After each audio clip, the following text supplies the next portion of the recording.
ang'imiya ote mari ne kidienje adek mawacho.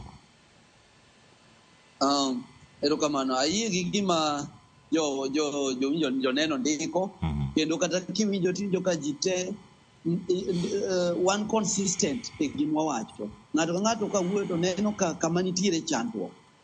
Gima pod chandowa wachni ni ka koro wate ka wuoyo kata kisomo text ma kawuono, kiwinjo ka ng'ato nyalo identify ni kae kama chandruok nitie. To chandruok osenyis nyaka sirikal. To pod ok ginyal timo the right thing. Akia ni sirikal nonyiswa ni en mar Nyasaye. Akia kaka gini timore, momiyo jogi ok nyal timo the right thing. To every person ma wuoyo neno ni kae kama nitiere ng'isruok. Walosu to tamo sirikal timo. En gima unique, kata kiwinjo kaka jo neno ndiko, ng'ato ka ng'ato neno ka chandruok nitie Kenya. For sure, sani onge ng'anyalo pretend ni weche ber, weche rach. Kamoro amora, every department nigi challenge. Kiwuotho, every department yudo ka nigi challenge. It is high time mondo sirikal ni owinj stakeholders of education. Wan kaka Kupet oting'o jok ma wigi ler, jok ma wigi liw, mong'eyo wach matters education. Kae nitiere joma osesomo nyaka gi PhD e Teachers Union ka.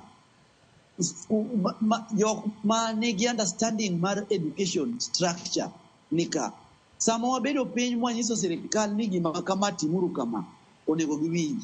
Kata ni last time ne wanyiso sirikal, sani wan a mess for the last 2 years, wan a mess mar CBC, nikech ne wanyiso sirikal ni mondo kaw grade 7 gi grade 8 oketi e secondary. To ne ji wacho ni jo-Kupet wacho kamano nikech gidwaro ni mondo jopuonj ka obinegi mondo bed margi. By law, jogo kata ket mana e kanisa. To by law, jopuonj go post primary gin members mag Kupet. Ko onge tiende mondo mine wadhaw mondo wadwar jopuonj. No wadhaw nikech nwang'eyo ni e secondary e kama nitiere human resource. Masani kata kane interns odhi e gomo, to pod jopuonj nitiere e secondary mane nyalo dhi puonjo nyithindo. E secondary school ema nitiere physical resources, laboratories, libraries, and all those resources midwaro. E secondary school ema pod ipuonje subjects mag music, art and craft, metal work, such kind of subjects ipuonjo e secondary school. Emomiyo nwadwaro ni mondo dhi. To kan wa advise sirikal kamano, ne sirikal yo kuwi. Koro ne mes ma wantisa. Sani kendo koro wachako wa advise sirikal ni pesa mar penj gikaw giter at the right time. Wanyiso gi sani, we are 3 months shy of our exam date. Gikaw pesa mar penj giter to the right offices at the right time.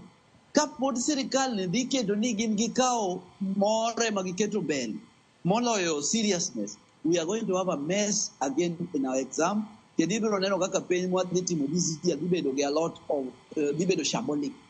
So it is responsibility mar sirikal mondo dhi. Ka tich otamo sirikal, to giwach piyo mondo konygi. To yo makoro wachomo ni, okane ka wan masawa, okane ka wan maber. Wasetemo advice kaka Kupet, pod wabiro advice kaka Kupet, to okwane ka wan maber. Finally, anyiso jopuonjra ni weche to tek. Teaching is a call. We wuok kodgi koro kaka jodala jopuonj. Teaching en a call. Weche to tek. Gik moko ok dhi kare. Lakini let's take these children as our priority for now and do our responsibility. Watrain gi, wateach gi, wakonygi, kochopo sama wabiro tieko tijwa. Nikech after all ok onego wabed e skul sama itimo penj.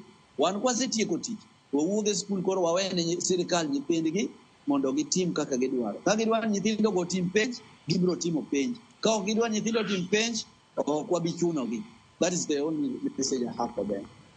Agonero kawana ahinya Opolo kuom thuolo matokodera Ramogi TV okinyi makon ndai kodong' ariyo to romo sa 2:30 mane makelo e giko mar chenro notudore kodwa achiel kachiel kowuok e kaunti ma Kilifi na tayo chenro masani nyaka Cleophas Oluoch jagisumo kanyo kwaro mo Kenya ka changu erokamano kuom tudore kodwa ne wachak nyaka sani oriti masani.